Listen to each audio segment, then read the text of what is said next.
Well, I would say that, we're representing several early stage technology companies, startups in hydrogen in the US and also in Canada.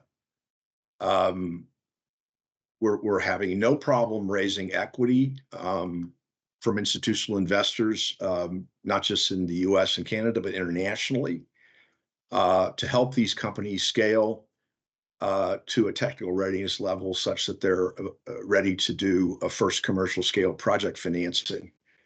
Um, Ironically, um, we haven't seen too many first of a kind projects get started in the hydrogen sector in the US. I read a lot of reports from a lot of different sources that we have at Hamilton Clark, including S&P Capital IQ, PitchBook, et cetera. So we have a pretty good idea of who's out there. It's not hard to figure out who the companies are. But I think that most of the hydrogen companies in the US are still scaling up, and they're still going through a Series A, B, C equity round to do that. Very few have reached the point where they're even ready to do development equity. Um, and obviously, I'm accepting from this big balance sheet companies that have been in hydrogen forever, like the Fluors and the Air Liquides and the Ballard Powers and so forth. And they don't need Hamilton Clark to help them raise capital. They can just finance the project from their own balance sheet.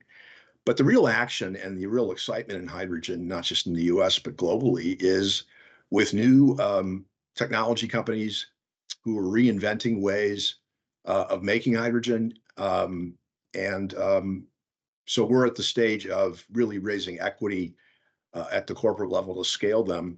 I think we're ready in a couple of situations to do a development equity round. And I got to go back to my original point that I learned as a hard lesson when I was doing SAF, and that is um, we don't see Goldman Sachs and Morgan Stanley and Citibank raising development equity. Why? Because it's hard. Hamilton Clark Sustainable Capital has been raising development equity for first of a kind projects, for over a decade. So we know who to call. We know who in the institutional investor markets willing to take the technology scale up risk. And those are the people that we focus on. And when we work on a project in UK, Europe, we're typically calling on a combination of UK European and US institutional investors to make sure that we have enough risk taking investors that are willing to accept the risk associated with these corporate equity rounds, development equity raises, and project construction funding raises.